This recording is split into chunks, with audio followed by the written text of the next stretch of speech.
السلام علیکم، کیسے ہیں آپ؟ امید کرتی ہوں کہ سب خیریت سے ہوں گے۔ اچھا، آپ اپنے بچوں کے ساتھ بالکل فرینڈلی ماحول رکھا کریں تاکہ بچے ایزی وے میں آپ لوگوں کو بات اپنی بتا سکیں، سمجھا سکیں اور آپ سے بات کر سکیں۔ تو یہاں پر میں ایک بات کرتی ہوں کہ آج سے تقریباً 1.5 سال پہلے نا کہ ہمارے اسکول میں ایک بچی آئی تھی، تو میں نے کہا چلیں آپ سے تھوڑی سی اس کی بات شیئر کر لوں۔ تو ہمارے اسکول میں ایک بچی آئی، وہ ہمیشہ اپنی کلاس میں بالکل خاموشی سے بیٹھی رہتی تھی، کسی بھی چیز میں وہ پارٹیسپیٹ نہیں کرتی تھی، کوئی اس کی ادر ایکٹیویٹیز نہیں تھی۔ میں اس بچی کو دیکھ کر بہت آبزرو کرتی رہتی تھی کہ یہ بچی کیوں نہیں کھیلتی، کس وجہ سے نہیں کھیلتی، کیا اس کے ساتھ کوئی مسئلہ ہے، کیا پرابلم ہے جس کی وجہ سے یہ بچی بالکل اس کی کوئی دوستیں بھی نہیں تھیں، یعنی کہ کوئی دوست ہوتا ہے اس کو بھی کوئی بندہ بات بتاتا ہے تو چلو پھر بات ہوتی ہے، لیکن وہ اپنی دوستوں کے ساتھ، کیا اس کی دوستیں تو تھی ہی نہیں، وہ اکیلی بیٹھے رہنا کلاس میں، باہر لنچ ٹائم یا فری پیریڈ میں کسی بھی جگہ پر وہ ہمیشہ اکیلی رہتی تھی۔ تو آرام سے اس نے وقت گزارا، اور آہستہ آہستہ کر کے جب میں نے اس کو دیکھنا شروع کیا کہ آخر اس بچی میں مسئلہ ہے کیا، کیونکہ ایک بچی کو آبزرو کرتے تھوڑا سا ٹائم لگا، تو اس وجہ سے جب میں نے اس سے پوچھا تو پہلے تو اس نے ہر طرف سے انکار کیا کہ نہیں بتایا اور نہ بتانا چاہتی تھی، تو لیکن اصل میں شاید اس کو اعتبار نہیں تھا کہ شاید میں کوئی بات ایسی کر دوں گی تو مجھے میڈم سے ڈانٹ پڑے گی یا گھر سے ڈانٹ پڑے گی، تو اسی لیے کہا ہے کہ اپنے بچوں کے ساتھ تھوڑا سا فرینڈلی ماحول رکھا کریں، کیونکہ جو کام ٹیچرز کر سکتے ہیں وہ ٹیچرز کے ہی کرنے والے ہوتے ہیں، جو کام پیرنٹس کر سکتے ہیں وہ ٹیچر نہیں کر سکتی۔ تو اس وجہ سے اپنے بچوں کے ساتھ تھوڑا فرینڈلی ماحول رکھا کریں تاکہ بچوں نے آپ سے جو بھی بات پوچھنی ہو یا آپ کو بتانی ہو تو ان کو کسی چیز کی پرابلم نہ ہو، کوئی مشکلات نہ سامنا کرنا پڑے۔ تو اس لیے ہمیں چاہیے کہ ہم بچوں کے ساتھ بالکل ایزی وے میں رہیں۔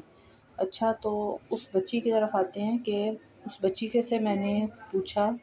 ایک دن میں نے اس سے پوچھا، میں نے کہا بیٹے آپ کے ساتھ کیا پرابلم ہے جو آپ ہر وقت چپ کر کے بیٹھے رہتی ہو، آپ کسی سے بات نہیں کرتی ہو؟ تو پہلے تو اس نے ٹال مٹول کی، پہلے دن تو اس نے اچھا خاصا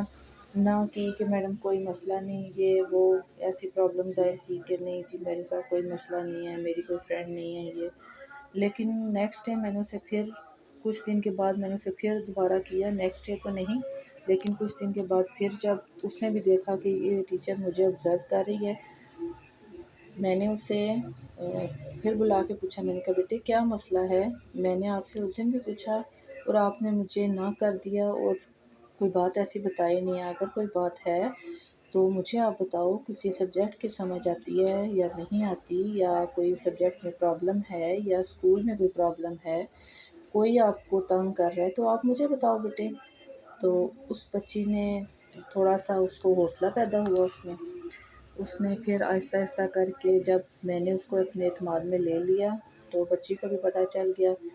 کہ میڈم تو واقعی ہی میرے سے پوچھنا چاہ رہی ہیں اور مجھے بتا دینی چاہیے، تو میڈم ہو سکتا ہے میرے مسئلے کا حل کر لیں۔ تو اصل میں اس نے مجھے یہ بتایا کہ میڈم میں اصل میں پڑھنا چاہتی ہوں اور میرے گھر کے حالات اس طرح کے نہیں ہیں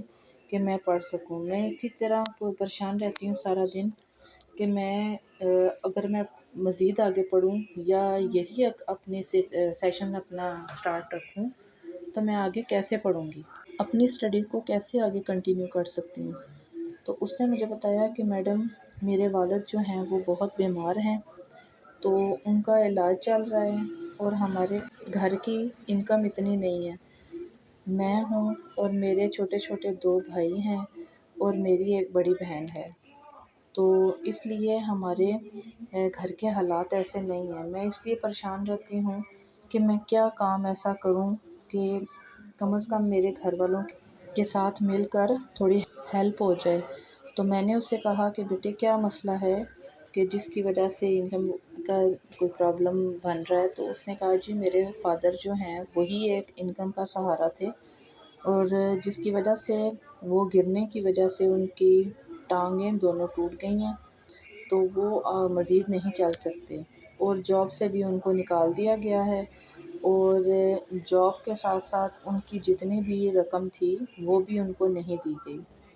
تو یہ کچھ تھوڑی پے تھی جس کی وجہ سے ہم لوگ گزارا کر رہے تھے کھانے پینے کے لیے۔ تو میرے پاس فیس نہیں ہے، میرے پاس یونیفارم کے پیسے نہیں ہیں، میرے پاس بکس کے پیسے نہیں ہیں۔ تو یہ جب اس بچی نے مجھے اپنی پوری کہانی سنائی، تو مجھے اس بات کا دکھ ہوا کہ دیکھیں کہ بچے جو ہوتے ہیں، بچوں کو ہم ایسی باتیں سوچنے سے ان کی معصومیت ختم ہو جاتی ہے، ان کو ہم وقت سے پہلے بڑا کر دیتے ہیں۔ تو اس لیے بچوں کے ساتھ تھوڑا سا ان ٹچ رہا کریں، کہ تاکہ بچوں کو پتہ ہو کہ ہمارے گھر کے حالات جیسے بھی ہیں، جو بھی ہے، ہم اس کو سروائیو کر لیں گے۔ تو یہ تھی اس بچی کی کہانی، جس کی وجہ سے وہ بہت پریشان رہتی تھی اپنے گھر کی انکم کی وجہ سے، کچھ اپنے فادر کی بیماری کی وجہ سے۔ تو ہم نے خیر سب نے مل کر اس کے لیے کچھ تھوڑا بہت یونیفارم کا اور بکس کا، بیگ کا، اس کا انتظام وغیرہ کیا۔ تو اس کے بعد بچی تھوڑی سی خوش ہو گئی۔ اب بچی کے پاس کوئی ایسا بندہ نہیں تھا جس کے ساتھ وہ اپنی بات شیئر کر سکتے، تو وہ جب اس نے بات شیئر کی تو اس کے دل کا بوجھ شاید ہلکا ہو گیا تھا۔ تو اس نے جب یہ بات شیئر کر لی، اس کے بعد بچی کے اندر تھوڑا تھوڑا کر کے بدلاؤ آتا رہا۔ جب وہ تھوڑی سی چینج ہو گئی، یعنی کہ اس کے اندر ایسی آ گئی کہ وہ کلاس میں ایکٹیویٹیز میں حصہ لینے لگی اور اپنی فرینڈز بنانے لگی، تو ہمارے اپنے دل کو، ایک ٹیچر کے دل کو بھی خوشی ہوئی کہ بھئی دیکھیں کہ ہم لوگوں نے کس طرح اس بچی کی باتوں کو سمجھا، ان کو تھوڑا سا ان سے ہم لوگوں نے پوچھا کہ بھئی اس کو کیا پرابلم ہے، اس کی تھوڑی سی ہیلپ کر دی۔ تو ایک ٹیچر جو ہوتی ہے وہ ہر بچے کو ہر طرح سے پہچان جاتی ہے، جان جاتی ہے، آبزرو کر لیتی ہے کہ بچے جو ہیں وہ ابھی کیا چاہ رہے ہیں۔ تو اس لیے یہ اللہ تعالیٰ نے استاد کے اندر ایسا علم ڈال دیا ہے نا کہ وہ ہر ایک کو جج کر لیتا ہے، ہر ایک کو سمجھ لیتا ہے کہ یہ بچہ کیا کر رہا ہے اور کس کیلیبر کا بچہ ہے۔ تو اس لیے آپ بھی اپنے ارد گرد جیسے ماحول میں کوئی بھی ایسی بچی ہو یا بچہ ہو، اگر اس کے ساتھ کوئی پرابلم ہو تو ان سے کم از کم آرام سے بیٹھ کے فرینڈلی ماحول میں پوچھ لیا کریں کہ بیٹے کیا پرابلم ہے، تاکہ کچھ لوگوں کی، ایسے لوگوں کی مدد کی جا سکے، سفید پوش لوگوں کی۔ تو یہ تھی میری آج چھوٹی سی کہانی جو ایک چھوٹی سی بچی کے ساتھ تھا۔ تو آج کا میرا ولاگ کیسا لگا مجھے لازمی بتائیے گا۔ یہ تو تھی کہ میری آنکھوں دیکھی کہانی، تو اس لیے یہ میں نے آپ کے ساتھ شیئر کر دی۔ آپ کا بہت شکریہ، میرے چینل کو سبسکرائب کیجیے گا۔ اللہ حافظ۔